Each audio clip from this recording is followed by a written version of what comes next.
qui nous éclaire. On va continuer notre étude. Vous savez, quand on étudie patiemment la Bible, verset par verset.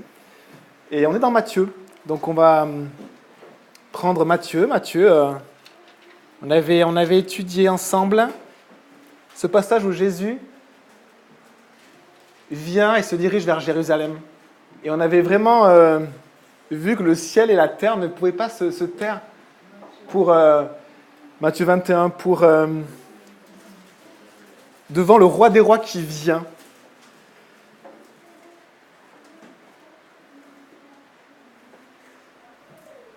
On avait vu que Jésus était en Galilée, à côté du lac de Galilée, qu'il était descendu, qu'il était passé par cette zone du Jourdain, qu'il était passé par la ville de Jéricho, puis il continuait vers Jérusalem. Le but, c'était vraiment Jérusalem.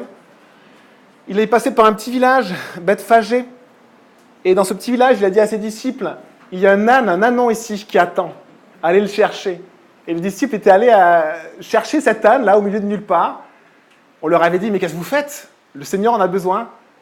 Et les gens avaient dit, ok, le Seigneur en a besoin. Et il avait amené à Jésus. Jésus s'était assis sur cet ânon.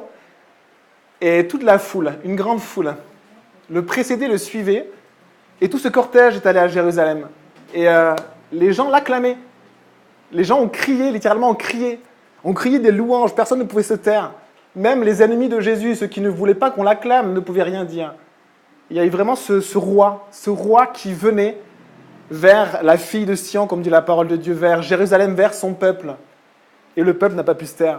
À sa naissance aussi, le ciel n'a pas pu se taire quand Jésus est venu sur la terre. Le ciel et la terre n'ont pas pu se taire et ont crié des louanges à des moments particuliers.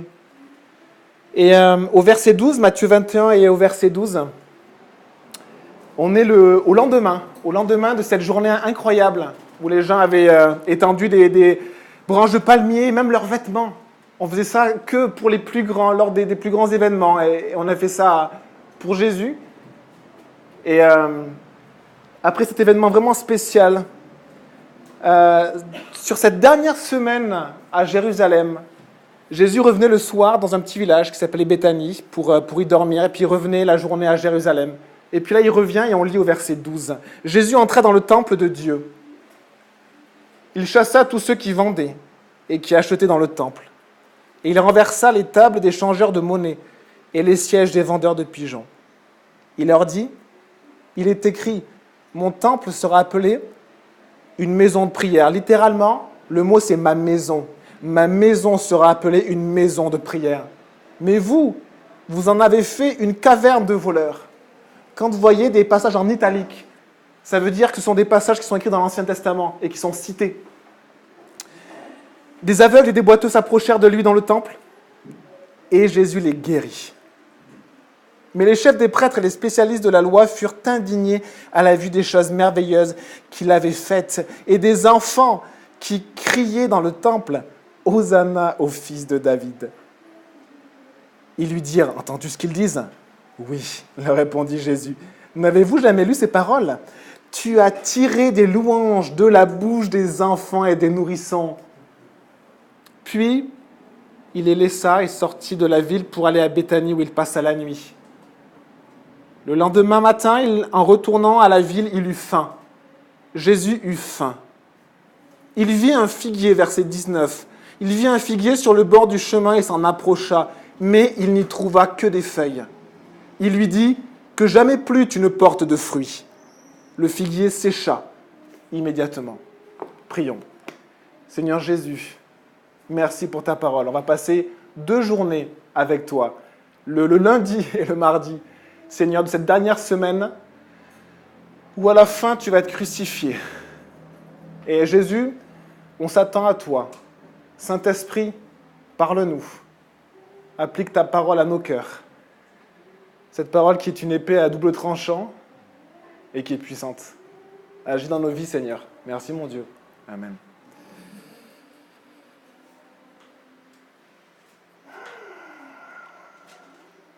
À la fin de cette veille incroyable où les gens avaient acclamé Jésus, la ville de Jérusalem était en émoi, elle était troublée. Elle se disait, mais qu'est-ce qui se passe ? tout le monde est plein de joie, tout le monde est plein de louanges, tout le monde acclame, mais qui est ce Jésus? Ils demandaient, mais qui est Jésus? Et ils ont répondu, la foule répondait, c'est Jésus, le prophète de Nazareth en Galilée. On aurait tellement voulu que cette foule dise, c'est Jésus, le Christ, le Fils du Dieu vivant. Mais la foule disait, c'est le prophète, un prophète. Vous savez que dans ce monde, il est venu beaucoup de prophètes. Et on lit après que Jésus entra dans le temple de Dieu. Le temple de Dieu, c'était une construction humaine incroyable. Il y avait des murs vraiment très très hauts qui soutenaient une grande terrasse. En haut des murs, il y avait une grande terrasse à peu près de 400 mètres par 200 mètres. On y rentrait par un grand escalier qui passait par les murs et puis on arrivait sur cette grande terrasse immense qui s'appelait le parvis des gentils, c'est-à-dire le parvis des païens, des non-juifs. Ça veut dire quoi? Ça veut dire que tout le monde avait accès à cette terrasse, tout le monde, non-juif ou juif. Autour de cette terrasse à ciel ouvert, il y avait des sortes de colonnades, un toit ouvert qui était reposé sur des colonnes. Et sur cette grande place à ciel ouvert, il y avait ce que nous on appelle le temple. Mais si vous étiez un non-juif, vous pouviez aller juste sur ce grand terrain et voir ce temple magnifique, mais c'était tout. Si vous étiez juif, eh bien, il y avait un mur que vous pouviez passer et vous accédiez à un autre parvis, une autre cour à ciel ouvert qui s'appelait le parvis des femmes, parce que là, les juifs, hommes et femmes, pouvaient y accéder. Quand on passait ce mur-là pour entrer dans le parvis, il y avait des inscriptions en plusieurs langues qui disaient de faire attention parce qu'il y avait un danger de mort si quelqu'un rentrait dans ce temple et il n'y avait pas droit. Les femmes pouvaient donc aller jusqu'à ce parvis, les hommes pouvaient aller un petit peu plus loin. Mais il y avait encore un autre mur qui séparait. Et les hommes pouvaient entrer encore, il y avait quelques marches, on montait un peu, et ils accédaient à un autre parvis. Vous aviez vraiment le sanctuaire, le bâtiment, le temple devant eux. Mais ils ne pouvaient pas s'approcher. Ils pouvaient faire juste 5 mètres de plus que les femmes. Ils avaient 5 mètres qui entouraient ce dernier parvis. Et au milieu de ce parvis, il y avait un autel, un grand autel, à peu près de 7 mètres de haut, de 20 à 25 mètres de large par 25 mètres de large. Et puis les prêtres, c'était le parvis des prêtres. Seuls les prêtres pouvaient accéder à cet endroit-là. Et les prêtres prenaient les sacrifices qu'on amenait, une tourterelle, un pigeon, une chèvre, un bœuf, et l'amenaient et le sacrifiaient sur l'autel, devant Dieu. Un sacrifice pour Dieu. Mais les hommes se tenaient à l'écart et ils regardaient cela de loin. Et après, ce parvis des prêtres, vous aviez le bâtiment. Le bâtiment, un immense vestibule de plusieurs dizaines de mètres. Et après, il y avait à l'intérieur du temple ce qu'on appelait le lieu saint. Le lieu saint, il n'y avait que les prêtres. Et vous savez, les prêtres, c'est des gens de la descendance d'Aaron. C'est-à-dire que dans tout Israël, il y avait une seule tribu sur les 12, qui étaient les Lévites. Et ces Lévites travaillaient au temple. Et dans tous ces Lévites, il y avait une famille, la famille d'Aaron. Et ses descendants pouvaient être prêtres. Et parmi ces prêtres, une fois par jour, on tirait au sort une personne pour s'occuper de ce qu'il y avait à l'intérieur. À l'intérieur, il y avait un autel de parfum, où on alimentait le parfum, on alimentait le feu qui faisait brûler le parfum. Quand un prêtre était tiré au sort, il y allait le matin, il y allait le soir pour entretenir cela. Mais s'il avait été tiré au sort dans sa vie, il n'avait plus le droit d'être tiré au sort de toute sa vie. Il ne pouvait y aller peut-être qu'une seule fois. Il y avait tellement de prêtres que beaucoup de prêtres n'auraient jamais la possibilité d'entrer un jour dans le sanctuaire, dans le lieu saint. Dans le lieu saint, on rentrait, puis il y avait au milieu une table recouverte d'or avec le parfum qui brûlait. Sur la droite, il y avait un chandelier, le chandelier à 7 branches, en or aussi. Sur l'autre côté, il y avait une autre table où il y avait des pains, 12 gros pains, présentés à Dieu, un pain pour chaque tribu d'Israël, présenté à Dieu. Et vous aviez au fond un grand rideau qui prenait tout le mur, du plafond jusqu'en bas, un rideau. Et derrière ce rideau, il y avait le lieu très saint, là où Dieu avait promis de faire résider son nom et sa présence. Dans ce lieu très saint, une personne avait le droit d'y aller une fois par an, le chef des prêtres, une seule personne. Et là, Jésus rentre et il est marqué qu'il rentra dans le temple. Et il ne faut pas penser qu'il rentre dans le lieu saint. Il n'y avait qu'un prêtre par jour qui rentrait dans le lieu saint. Mais le parvis des païens, le parvis des non-juifs faisait partie du temple. Le parvis des femmes faisait partie du temple. Le parvis qui s'appelait le parvis d'Israël faisait partie du temple où les hommes pouvaient s'avancer avec leurs animaux. Le parvis des prêtres aussi, le lieu saint, le lieu très saint. Tout cela faisait partie du temple. Et Jésus s'avance, puis monte ces grands escaliers pour aller jusqu'à cette grande terrasse, le parvis des gentils ou le parvis des païens. Jésus entra dans le temple de Dieu.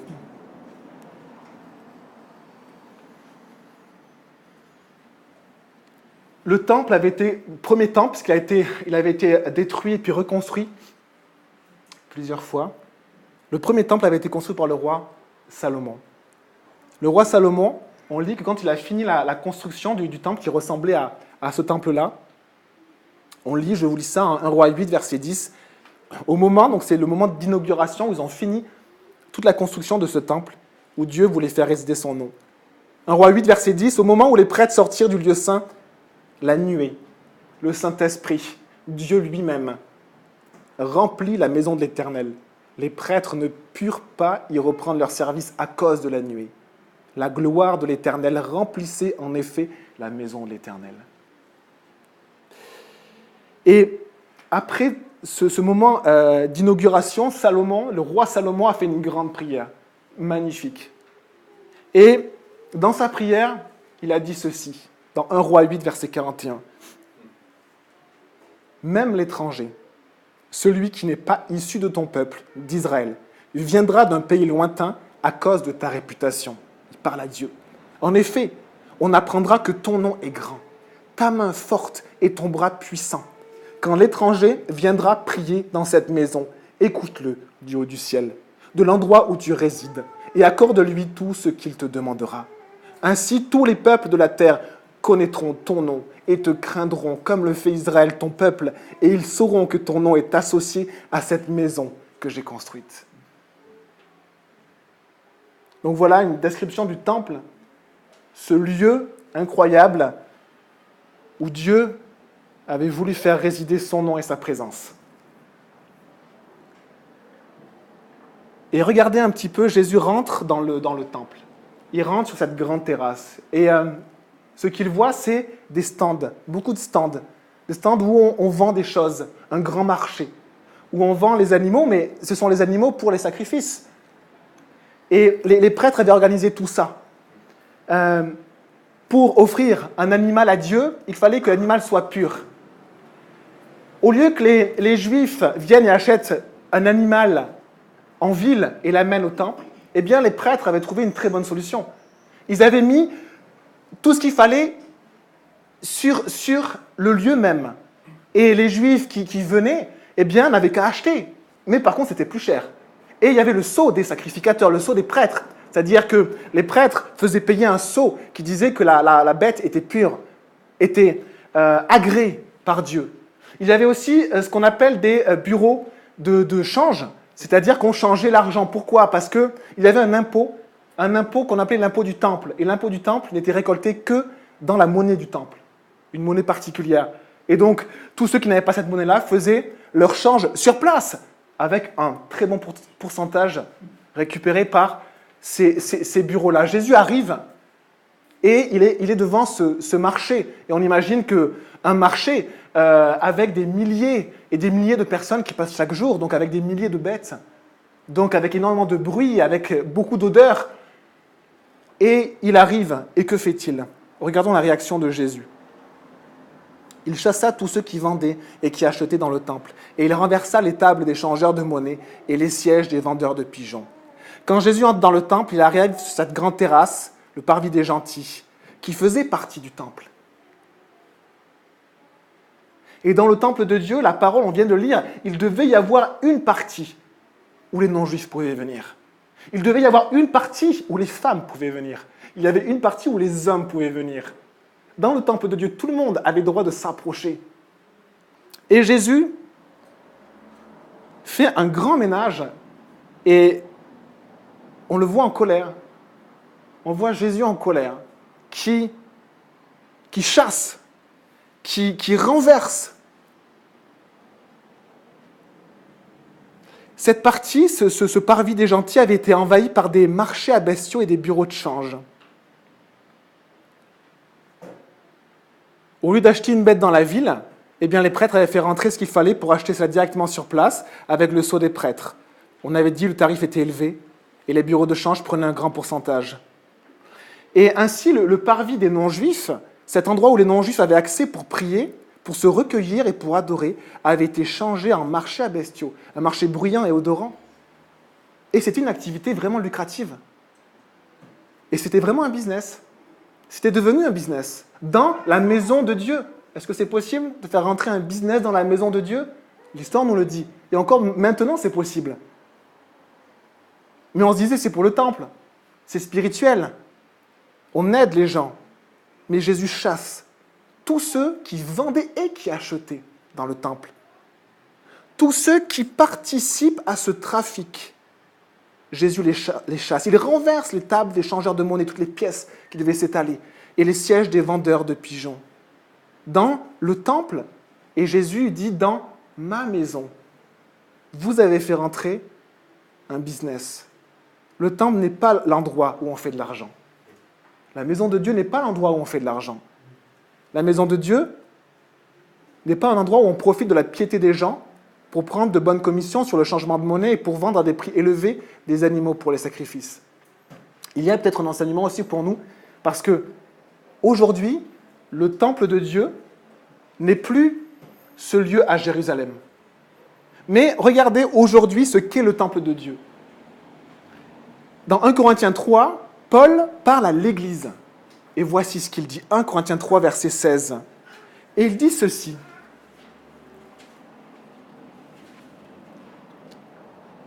Ne savez-vous pas que vous êtes le temple de Dieu et que l'Esprit de Dieu habite en vous? Si quelqu'un détruit le temple de Dieu, Dieu le détruira. Car le temple de Dieu est saint. Et c'est ce que vous êtes. Aujourd'hui, le temple de Dieu sur la terre n'est plus à Jérusalem. Le lieu où Dieu a décidé de faire résider son nom n'est plus à Jérusalem. Aujourd'hui, c'est l'Église. Et quand on dit l'Église, ce n'est pas l'Église catholique, l'Église orthodoxe, l'Église protestante, l'Église évangélique. C'est l'ensemble des gens qui ont été transformés par Jésus-Christ. C'est l'ensemble des gens qui ont reconnu en Jésus leur Sauveur. Il est mort pour eux sur la croix. Et leur Seigneur. C'est-à-dire qu'ils leur ont donné leur vie. Ces gens-là ont été transformés de l'intérieur parce qu'ils ont reçu le Saint-Esprit. Et l'Église, c'est l'ensemble des gens sur la terre qui ont reçu le Saint-Esprit, qui ont vu la croix du Seigneur et qui ont cru. Jésus rentre dans la maison de Dieu et chasse tous ceux qui vendent et qui achètent dans le temple. Et il renverse les tables des changeurs de monnaie et les sièges des vendeurs de pigeons. Tous ceux qui prennent part à cette activité de trafic, de commerce, qui n'avait pas lieu d'être dans le temple de Dieu.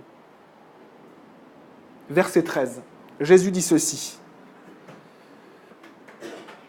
Il est écrit, mon temple sera appelé une maison de prière. Mais vous, vous en avez fait une caverne de voleurs, un repère de voleurs ou de brigands. Mon temple sera appelé une maison de prière. Jésus est en train de citer une parole d'Ésaïe le prophète qui a été annoncée 700 ans avant. Et je vous lis ce texte d'Ésaïe, Ésaïe 56, verset 1. Voici ce que dit l'Éternel. Respectez le droit et pratiquez la justice, car mon salut est sur le point d'arriver. Et ma justice est prête à se révéler. Quand Ésaïe rapporte les paroles de Dieu, il parle du salut que Dieu a préparé et qui vient maintenant en Jésus. Il y a 700 ans qui séparent le moment où Ésaïe rapporte ces paroles et où Jésus vient. Mais Dieu dit ceci, car mon salut est sur le point d'arriver et ma justice est prête à se révéler. Alors préparez-vous, veillez, ne soyez pas endormis, parce que le salut de Dieu arrive. Les amis, Jésus, après être mort et ressuscité, il est reparti au ciel. Et il a dit qu'il viendra nous rechercher. Dans Apocalypse 3, verset 11, on lit « Je viens bientôt ». Ça fait 2000 ans que Jésus a dit ça. Mais il a dit « Je viens bientôt ». Préparez-vous. Préparez-vous car je viens. Ne dormez pas. Restez éveillés car je viens bientôt. Dans Ésaïe, je continue. Dieu dit ceci. Heureux l'homme qui adopte ce comportement et le Fils de l'homme qui reste fermement attaché, qui respecte le sabbat au lieu de le violer, et veille sur ses actes pour ne commettre aucun mal. Verset 3, que l'étranger qui s'attache à l'Éternel ne dise pas « l'Éternel me séparera certainement de son peuple ».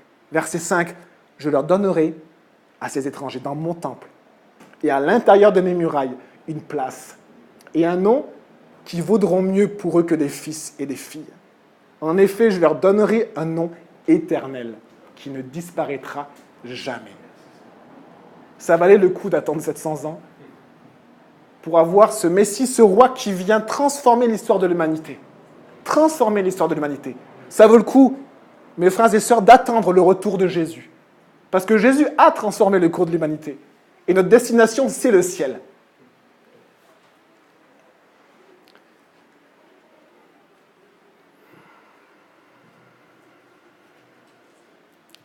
Quand Jésus va mourir sur la croix et qu'il va ressusciter, son œuvre va tout changer. Va changer tellement de choses. Vous avez vu tous les murs de séparation qu'il y avait pour rentrer un peu plus dans le temple? Tous ces murs. À chaque fois, il y avait un mur qui séparait. Et la parole de Dieu nous dit que Jésus, par sa mort et sa résurrection, a renversé tous ces murs. Savez-vous ce qui s'est passé quand Jésus était cloué sur la croix et qu'il agonisait pour ton péché, pour mon péché? Je vous le lis. Matthieu 27, 51.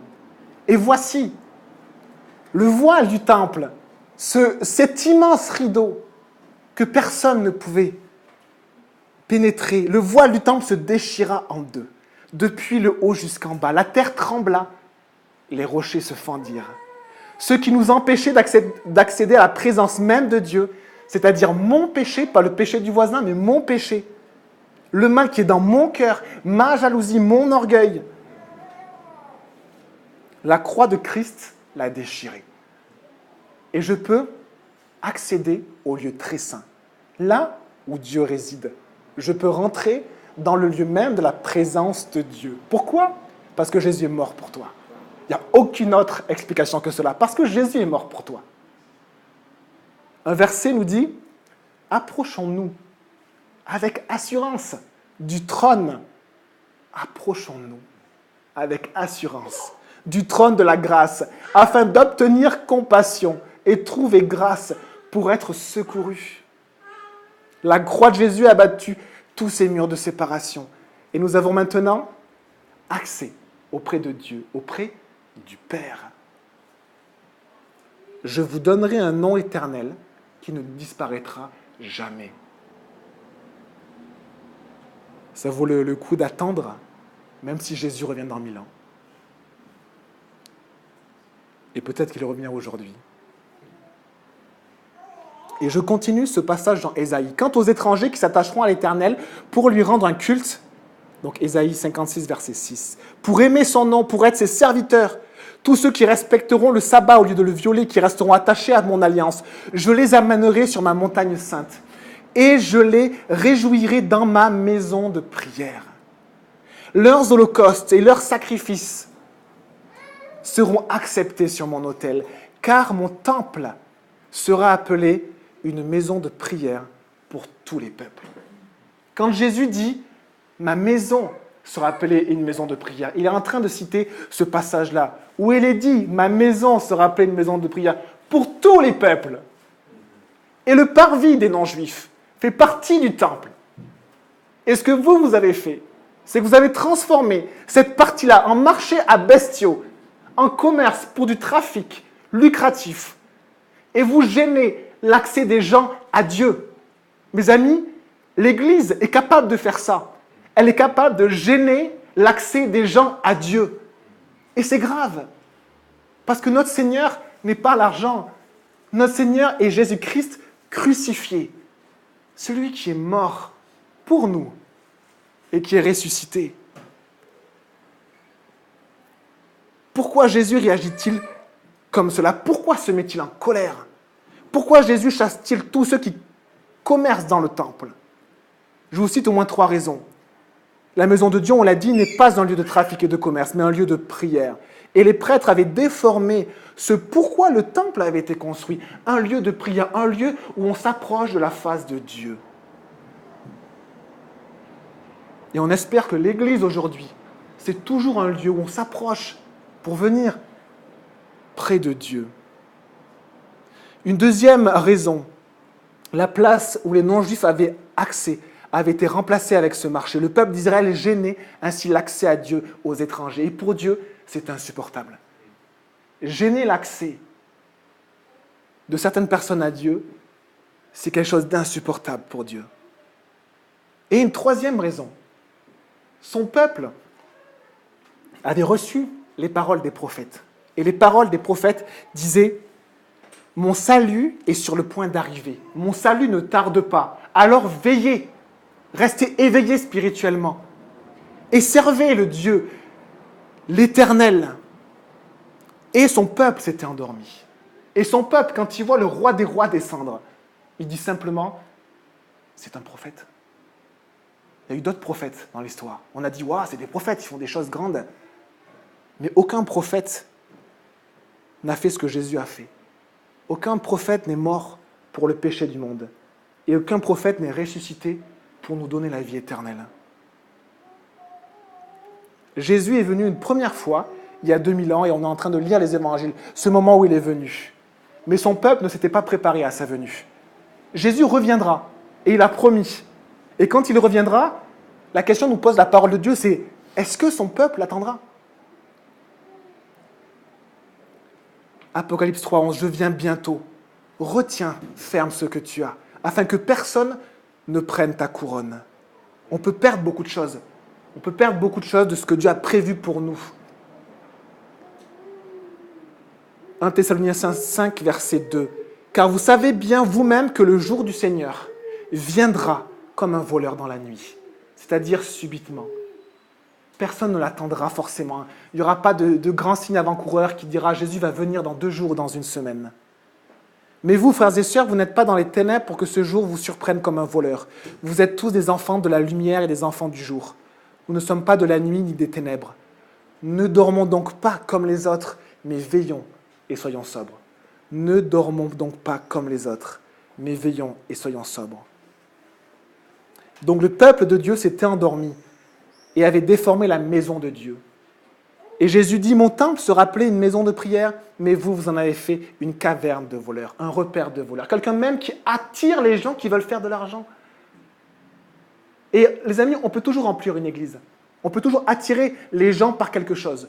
On regarde ce que les gens aiment autour et on le met dans l'église. Ça va attirer les gens. Forcément, ça va les attirer. Mais on va devenir un repère. Un repère qui va attirer. Donc si on fait de l'argent, on va attirer les voleurs. Si on fait autre chose, de la spiritualité, on va attirer ceux qui aiment la spiritualité. Si on veut faire plein de bonnes actions, on va attirer plein d'humanistes. On peut attirer. On peut devenir une caverne, un repère. Mais Jésus nous rappelle, ma maison est une maison de prière, où on s'approche de Dieu, où on vient pour s'approcher de Dieu.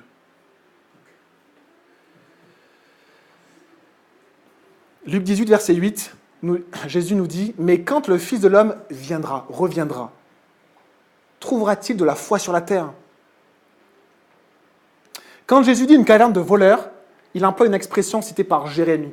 Toutes ces paroles sont vraiment tellement incroyablement profondes et impactent les prêtres et les pharisiens qui sont présents. Ils savent très bien de quoi il s'agit. Ils savent très bien que la maison de prière, c'est le texte d'Ésaïe. Ils savent très bien que ça parle du salut de Dieu, que Dieu va envoyer. Et quand Jésus parle de la caverne de voleurs, eh bien, c'est Jérémie 7, 11. Est-elle à vos yeux une caverne de voleurs ? Cette maison est-elle à vos yeux une caverne de voleurs ? Cette maison sur laquelle mon nom est invoqué ? Et dans ce même passage, Jérémie dit ceci au peuple. « Et maintenant, puisque vous avez commis tous ces actes, déclare l'Éternel, puisque je vous ai parlé et reparlé inlassablement, Dieu a parlé, Dieu continue à parler, et Dieu continue à parler. Et Dieu nous parle, et le Saint-Esprit nous montre des choses à régler devant lui. Et les amis, c'est le plus grand encouragement qu'on peut avoir. Réglons-les. Réglons-les devant Dieu, devant l'Éternel. Donnons, mettons tous ces poids qui nous pèsent à la croix. Brisons notre orgueil. Parce que Jésus est mort pour moi et Jésus me délivre. Et rentrons après dans le lieu très saint, là où il y a la présence même de Dieu. mon Père, le Dieu du ciel. Et alors, dans Jérémie 11, c'est une parole de jugement que Dieu prononce.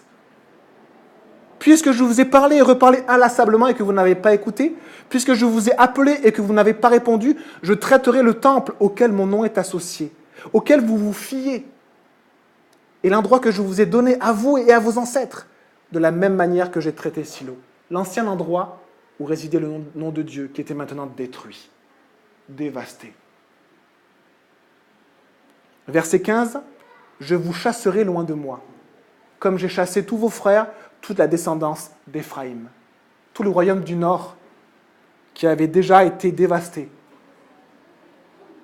Et que fait Jésus ici ? Il chasse ceux qui font du trafic. Il chasse loin de lui ce peuple privilégié à qui Dieu a parlé encore et encore inlassablement. Mais ce peuple n'a pas écouté. Ce n'est pas la première fois que Jésus rentre dans le temple et nettoie, fait le ménage dans le temple. Dans Jean 2, c'est quelque chose que je ne savais pas, qui m'a surpris. Dans Jean 2, Jésus est rentré une première fois dans le temple.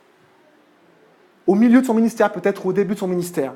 Et je vous lis ceci. Jean 2,13, la Pâque juive était proche et Jésus monta à Jérusalem. Il trouva les vendeurs de bœufs, de brebis et de pigeons, ainsi que les changeurs de monnaie installés dans le temple. Alors il fit un fouet avec des cordes et les chassa tous du temple, ainsi que les brebis et les bœufs. Il dispersa la monnaie des changeurs et renversa leurs tables. Et il dit aux vendeurs de pigeons, « Enlevez cela d'ici, ne faites pas de la maison de mon Père une maison de commerce. » Jésus l'avait fait une première fois. Et c'était une mise en garde sévère.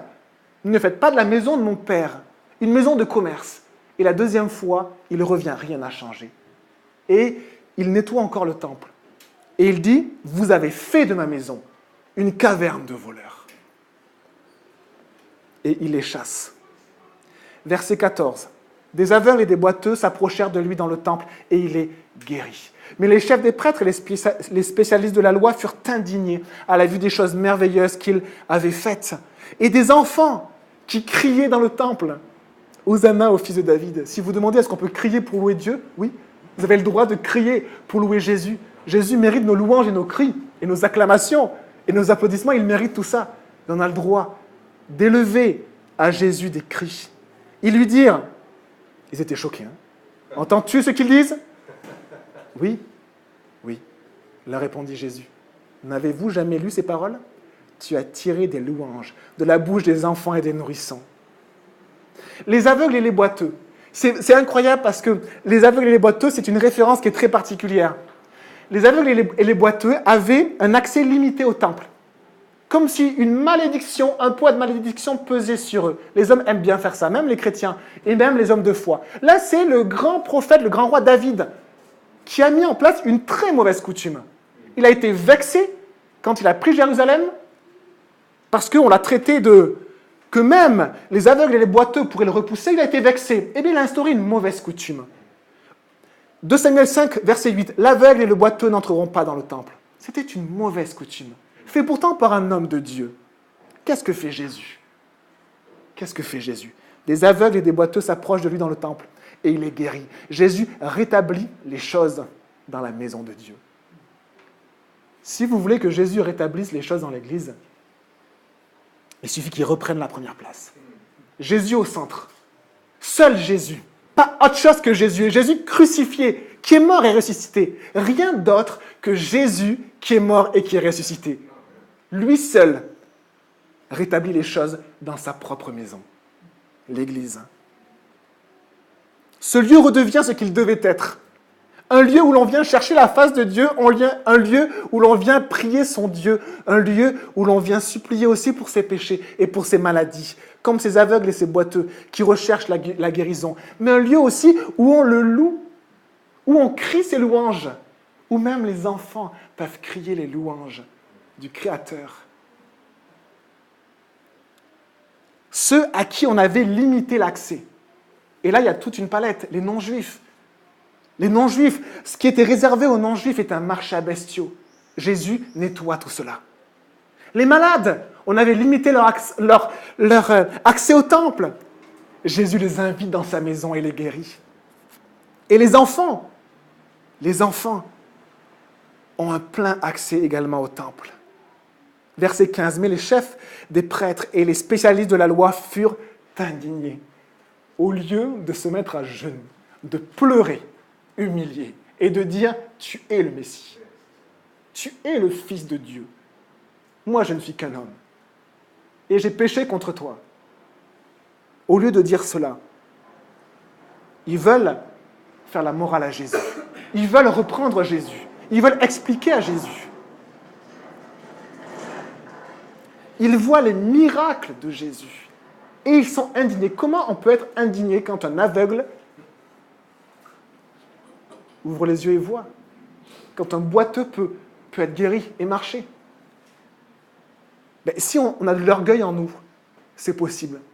Si on a de l'orgueil en nous, on peut voir la puissance de Dieu face à nous, la grâce de Dieu face à nous. On peut même voir la croix et cracher dessus. On peut voir la croix et cracher dessus. Il y a même des gens qui se sont moqués de Jésus alors qu'il était crucifié. Jésus portait leurs propres péchés. Et ils se moquaient de lui en disant « Alors, si tu es le Fils de Dieu, vas-y, descends, descends !» Et Jésus était en train de porter leurs péchés. Ils lui dirent « Entends-tu ce qu'ils disent ?» « Oui, oui, leur répondit Jésus. N'avez-vous jamais lu ces paroles ?» Et là, les amis, Jésus parle à la crème des crèmes, qui connaît soi-disant la parole de Dieu par cœur. Et il leur dit ceci, « Mais n'avez-vous jamais lu ces paroles ? Tu as tiré des louanges de la bouche des enfants et des nourrissons. » Jésus ramène à la parole de Dieu. Car parfois, même l'Église peut s'éloigner de la parole de Dieu. On peut même considérer certains textes comme obsolètes. Parce que, soi-disant, l'histoire ou la science nous aurait prouvé qu'ils ne sont pas véridiques. Les amis, la parole de Dieu est la vérité. Toute la parole de Dieu. Toute la parole de Dieu est la vérité. Et plus on prend des distances avec cela, plus on transforme et on déforme la maison de Jésus, l'Église. Et c'est une réalité. C'est ce qu'on appelle le libéralisme. On prend du recul sur les textes, ou on ne prend que certains textes. C'est ce qu'avaient fait les prêtres. Ils ne considéraient que le Pentateuque comme étant véridique, et encore, ils doutaient des miracles, ils doutaient même de l'existence des anges, des démons. Ils doutaient de tout. Et ils avaient développé une religion mais très belle, un peu une sorte d'universalisme, un peu une sorte d'humanisme juif, où il fallait que la religion juive soit ouverte et embrasse un maximum de monde. Jésus leur dit, vous avez déformé ma maison. Repentissez-vous. Vous avez péché contre moi. Par ce verset du psaume 8, verset 3, n'avez-vous jamais lu ces paroles? Tu as tiré des louanges de la bouche des enfants et des nourrissons. Jésus montre aux responsables religieux, qui ont une grande responsabilité, que cette louange vient de Dieu. Elle vient de Dieu. Que cette louange est légitime. Elle est légitime, c'est-à-dire que Jésus la mérite. Ça veut dire que c'est lui le Messie, mais plus que cela. Pour eux, pour les prêtres, ce qui est terrifiant, c'est que ce psaume est un psaume de louange qui loue la grandeur et la majesté de Dieu lui-même. De Dieu lui-même. Éternel, notre Seigneur, que ton nom est magnifique sur toute la terre. Jésus, notre Seigneur, que ton nom est magnifique sur toute la terre. C'est ce qu'aurait dû faire le peuple. Louer le roi des rois et l'acclamer. Et au lieu de cela, ils sont indignés et ils le rejettent. Ils avaient devant eux la grandeur et la majesté du roi, l'action de l'Esprit Saint, l'action du Père. Tout montrait que Jésus était le Messie. Mais leur cœur est resté dur. Et Jean nous dit ceci de ce moment-là. Malgré tous les signes miraculeux, ils ne croyaient pas en Jésus. Ce n'est pas parce que vous voyez un miracle que vous allez croire en Jésus. Peut-être que vous avez déjà dit à une personne, si je crois à un miracle, je croirai. Si je vois un ange, je croirai. C'est pas vrai.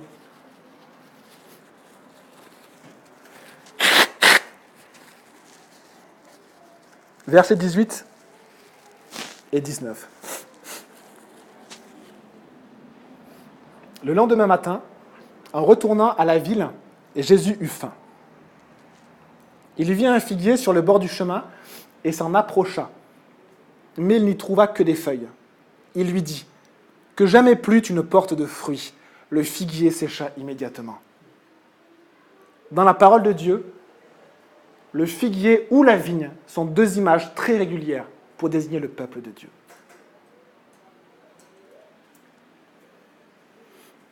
Là, on voit Jésus qui s'avance vers un figuier. Et c'est assez étrange, en fait, parce que les figuiers, normalement, à cette époque-là, c'est le mois d'avril, parce que c'est la Pâque. On approche de la Pâque, c'est le mois d'avril. Normalement, ce n'est pas la période de la récolte. Alors Jésus va avoir un figuier, on pourrait se dire, mais c'est normal, il n'y a pas de figues. C'est injuste. Jésus va avoir un figuier, il n'y a que des feuilles, et il le maudit. Et du coup, ce figuier est desséché jusqu'aux racines, nous dit l'évangile de Marc. Mais en Israël, les figuiers pouvaient donner des fruits avant même leurs feuilles, comme une première récolte, qu'on appelait la récolte des premiers fruits mûrs. Et ils commençaient à pousser à partir de février. Et ils devenaient donc très mûrs et bien mûrs en avril, quand les feuilles avaient poussé. Et après, ces premiers fruits allaient faire place à la vraie récolte. Donc ce figuier avait été planté par Dieu pour donner des fruits et que Jésus puisse manger. Des fruits pour Dieu. Et ce figuier n'avait aucun fruit. Dieu, le Fils de Dieu, ne peut prendre aucun fruit de ce figuier. Chuck Smith dit ceci: ce figuier n'accomplissait pas le dessein pour lequel Dieu l'avait créé. Il ne produisait pas de fruits. Il fut donc maudit par Jésus. Et Marc nous dit, ce figuier sécha jusqu'à la racine. Et ce fait n'est pas simplement anodin. Parce que le figuier est une image aussi du peuple d'Israël. Jérémie 8, verset 13, je vous lis ceci. « Je veux en finir avec eux, déclare l'Éternel. Il n'y a plus de figues au figuier, et les feuilles se flétrissent. Ils sont passés à côté de ce que je leur avais donné. » Comme si ce que Jésus est en train de faire est une prophétie directe de Jérémie 8, 13. Ce que Jésus est en train de faire, comme si ça avait été prédit dans Jérémie 8, 13. Ce figuier qui devait porter des fruits n'avait pas de fruits. Alors ses feuilles ont flétri et il a séché jusqu'à la racine. Dans Jérémie 24, le prophète nous parle d'une coupe pleine de figues, qui est la coupe du peuple d'Israël. Ces figues, ces fruits qui sont censés être pour Dieu. Mais ces figues ont un goût abject. Elles sont immangeables. Et ça parle du peuple de Dieu, qui n'accomplit pas ce que Dieu avait prévu pour lui. Ce que l'on lira juste après, dans les prochains dimanches, Matthieu 21, 43, Jésus va expliquer quelque chose de très profond pour son peuple. C'est pourquoi, je vous le dis, le royaume de Dieu vous sera enlevé et sera donné à un peuple qui en produira les fruits. Ce peuple qui a rejeté son roi, Jésus dit qu'il va sécher rapidement jusqu'à la racine. Et une fois, j'ai parlé avec un juif, c'était très intéressant, sur la religion juive, et j'étais étonné à quel point sa vision de Dieu, du péché, était complètement déformée, comme si sa religion était sèche. Elle était vraiment sèche, tellement éloignée. Et lui, il disait, oui, c'est vrai, le sacrifice de Jésus, oh, on ne l'a jamais bien expliqué. Et il était tellement loin de comprendre ce que c'est que le péché que tout l'Ancien Testament explique. Et qui est Dieu. Et les amis, vivre une religion, il n'y a pas que le judaïsme comme religion. Déjà, il y a ma propre religion, on a tous une religion, on croit tous en plein de choses. On se livre tous à plein de choses. Mais si notre religion rejette Christ comme le Fils du Dieu vivant, crucifié, mort pour mes péchés et ressuscité, c'est une religion qui sera sèche jusqu'à la racine et qui ne pourra produire aucun fruit. Si ma religion a Christ, mais à mélanger Christ avec autre chose, c'est une religion qui produira de mauvais fruits. Des fruits qui ont un mauvais goût pour Dieu et qui peuvent même devenir immangeables, comme dans Jérémie 24. Jésus est Seigneur, à la gloire de Dieu le Père. Et si, dans ma religion, Jésus n'est pas au centre, et ne fait pas le ménage de ces stands à bestiaux et de ces bureaux de change, on sera incapable de porter des fruits pour Dieu, incapable, et on restera sec. Jérémie 2, verset 21. Dieu parle à son peuple. Moi, je t'avais planté pour produire des raisins excellents, d'une variété sûre. Comment t'es-tu transformé à mes yeux en fruits sauvages, dégénérés, d'une vigne étrangère? Ésaïe 5, verset 1. Mon bien-aimé avait une vigne sur un coteau fertile. Il a remué son sol, enlevé les pierres et y a mis des plants de premier choix. Il a construit une tour au milieu d'elle et y a installé aussi un pressoir. Puis il a espéré qu'elle produirait de bons raisins. Mais elle en a produit de mauvais. Verset 4. Qu'y avait-il encore à faire à ma vigne que je n'ai pas fait pour elle? Et on peut prier. Seigneur Jésus, Saint-Esprit, on te demande que tu puisses agir en nous, Seigneur. Merci, Seigneur, pour ta parole qui nous rappelle que tu es Dieu éternel, que tu es un Dieu de grâce et que tu es aussi le Dieu de vérité, le Dieu de sainteté, et que l'homme est privé de sa sainteté, comme il était privé du Dieu très saint. Mais ce que tu as fait, c'est que tu es mort, Jésus, pour nous, et que tu as démoli tous les murs qui nous séparaient de ce lieu très saint. Parce que tu es mort, Jésus, tu as été cloué pour nous. Merci, Jésus, d'être mort pour moi. Aide-moi, Jésus, s'il te plaît, à apporter ce que tu me demandes à la croix, à accepter que ton Saint-Esprit fasse cette œuvre de nettoyage que tu as fait dans le temple, renverser des tables qui sont au mauvais endroit et chasser des gens qui sont au mauvais endroit dans mon cœur. Merci Seigneur Jésus, parce que tu es Dieu, et qu'on puisse t'acclamer ici Jésus. Merci. Amen.